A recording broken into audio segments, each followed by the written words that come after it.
Suivez le journal de la CAN sur Radio Jam, le point des rencontres, les analyses, toute l'actualité de ce grand rendez-vous footballistique africain en un seul repère. Journal de la CAN.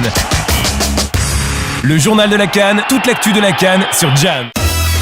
Bonjour à tous, merci de nous rejoindre, bienvenue dans ce journal de la CAN présenté par Régis Kofi, l'espace qui vous donne de revivre les meilleurs moments de la 28e édition de la Coupe d'Afrique des Nations, mais avant, le sommaire. Au sommaire du journal de la CAN, nous ferons le résumé des deuxièmes matchs de la poule A qui ont été disputés hier en Guinée équatoriale, le nul entre la Libye et la Zambie et la qualification en quart de finale pour la Guinée équatoriale qui s'est imposée face au Sénégal. Au cours de ce journal également, nous allons retrouver Fatim Camara qui s'est entretenu avec Lago Bailly, ancien international ivoirien aujourd'hui, entraîneur de club pour analyser ses rencontres. Et pour terminer, on va se projeter dans Côte d'Ivoire, Burkina Faso. Journal de la CAN. La Libye et la Zambie se sont neutralisés 2-2 lors de la deuxième journée de la CAN au terme de match disputé sur une pelouse détrempée. Après le coup d'envoi, la Libye ne perd pas le temps. Dès la 4e, Osman est lancé sur la gauche de la surface. Il contrôle et tire du plat du pied droit pour tromper le gardien.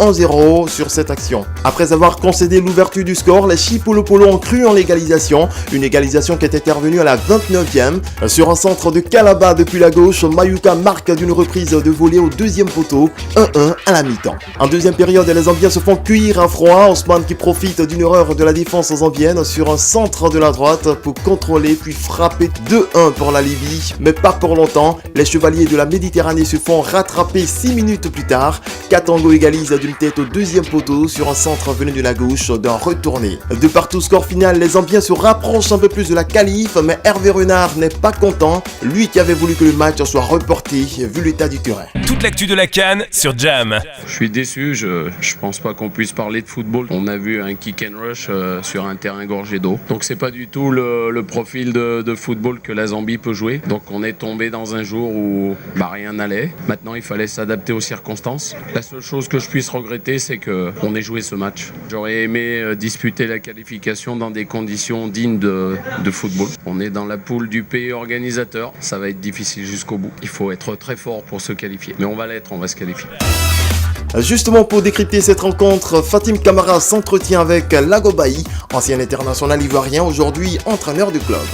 Alors donc hier, on a assisté à un 2-2 entre la Libye et la Zambie. Les deux formations ont joué sur un stade en mauvais état, une situation, pensez-vous, qui n'a pas arrangé la formation zambienne, des Zambiens qui sont plus efficaces au sol, peut-être?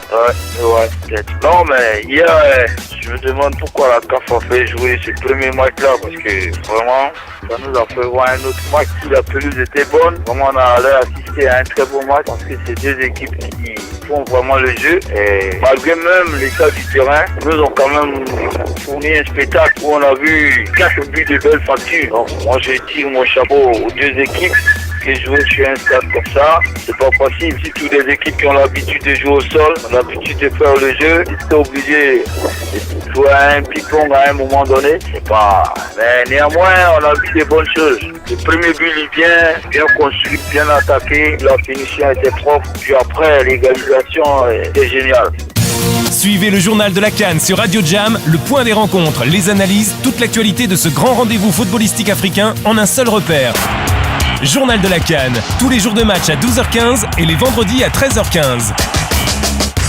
Le journal de la CAN, toute l'actu de la CAN sur Jam. La deuxième rencontre de la soirée est un match de folie entre la Guinée équatoriale et le Sénégal. Les Lions sont tombés devant le Nzalang National 2-1 et déjà éliminés de la Coupe d'Afrique des Nations. Match à rebondissement, match en suspense, la sensation de la soirée. Dominés sur l'aire de jeu, les joueurs de Gilson Paulo vont réagir. La Guinée ouvre le score sur un centre Iyanga bien monté, crucifie Koundou, la bout portant en devançant Diawara. 1-0 pour la Guinée. À la reprise, les Sénégalais multiplient encore les occasions mais sans succès jusqu'à la 90e. Moussa Sow égalise sur une action très confuse à la surface de réparation.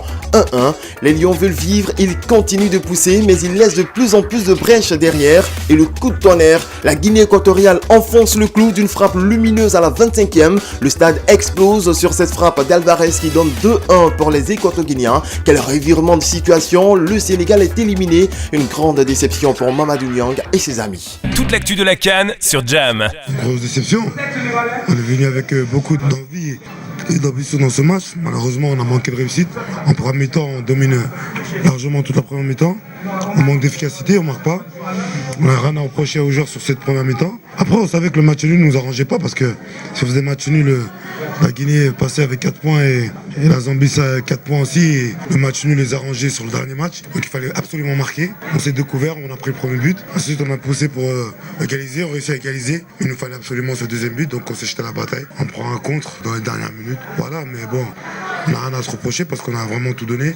On a juste manqué de réussite. On a vraiment beaucoup de tristesse et de déception ce soir. Toute l'actu de la CAN sur Jam. Les Guinéens sont très heureux de cette victoire, même s'ils n'étaient pas dans les favoris. Écoutons Narcisse et Kanga. On ne donnait pas favori, mais Cassina les tient depuis le début de la compétition. Nous avons foi en nous. Notre peuple, le peuple équato-guinéen nous fait confiance et nous leur devons bien ça. C'est vrai qu'aujourd'hui, en premier mi-temps, on était un peu crispé, mais lors de la deuxième mi-temps, le coach nous a donné des consignes qui étaient les suivantes, c'est-à-dire d'attaquer, de ne pas avoir peur, de ne pas trop respecter les Sénégalais. Certes, sont nos grands frères, ce sont des gars, des grands qui jouent dans les grandes équipes en Europe. Mais Cassina les tient, on a mis faites-nous peur de côté et nous avons joué le bateau. Toute l'actu de la CAN sur Jam. Retrouvons maintenant Fatim Camara pour analyser cette rencontre, toujours avec Lagobaï, ancien international ivoirien et entraîneur de club. On a vu aussi un match fou entre la Guinée équatoriale et le Sénégal. Victoire de la Guinée 2-1 malgré la rage de vaincre affichée par les Lions de la Teranga. Est-ce que c'est le zèle qui a été en leur défaveur? Bon, c'est ça les équipes en faute, je sais pas comment je peux dire ça. À jouer des faux karaté est difficile à gérer.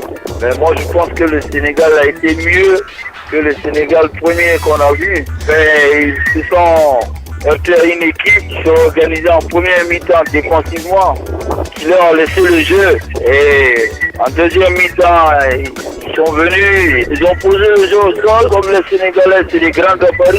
Et vraiment, la défense du Sénégal a laissé des ouvertures.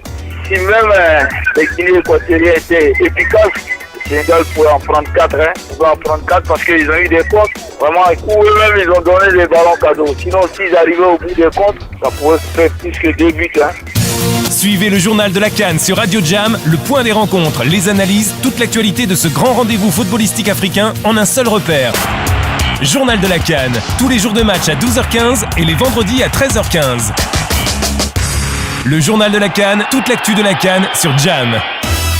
Ce soir à 19h, la Côte d'Ivoire, rendez-vous avec le Burkina Faso. La fièvre est en train de monter, la preuve. C'est un match décisif pour les Ivoiriens et je pense qu'ils peuvent faire le break, ils peuvent se mettre en confiance. C'est un match important. Mais quand on regarde les stats, la Côte d'Ivoire sur 7 matchs a toujours battu le Burkina. Espérons que ça va continuer. Oui, c'est injustice. C'est pas moi qui dire. C'est clair. Quand tu nécessites faire 1 heure pour faire un entraînement, après l'entraînement d'1h30, faire encore 1 heure pour agir, ça c'est inadmissible, ça c'est clair. Les autres sont à 10 minutes de terrain.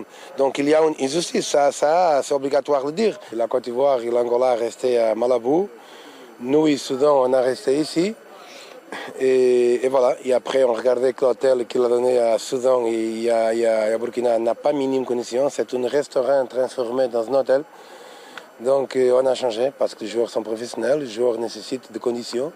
On n'a pas donné la même condition à 4 équipes. Moi, mon désir aujourd'hui, c'est de dire aux joueurs, attention, vous n'êtes plus en club. La sélection, c'est le plus haut niveau pour tout joueur professionnel. Tu as beau être joueur de n'importe quel club, de Barcelone, d'Arsenal, de Chelsea, de Manchester, une équipe nationale, c'est le niveau élevé pour chacun. Donc il faut avoir de l'humilité quand on vient en sélection, avoir de la détermination, savoir que les gens attendent de l'équipe nationale que des victoires. Voilà qui marque la fin du journal de la CAN. Merci de l'avoir suivi. Prochain rendez-vous demain 12h15. N'oubliez pas, tous derrière les éléphants de Côte d'Ivoire ce soir. Suivez le journal de la CAN sur Radio Jam, le point des rencontres, les analyses, toute l'actualité de ce grand rendez-vous footballistique africain en un seul repère. Journal de la CAN, tous les jours de match à 12h15 et les vendredis à 13h15. Le journal de la CAN, toute l'actu de la CAN sur Jam.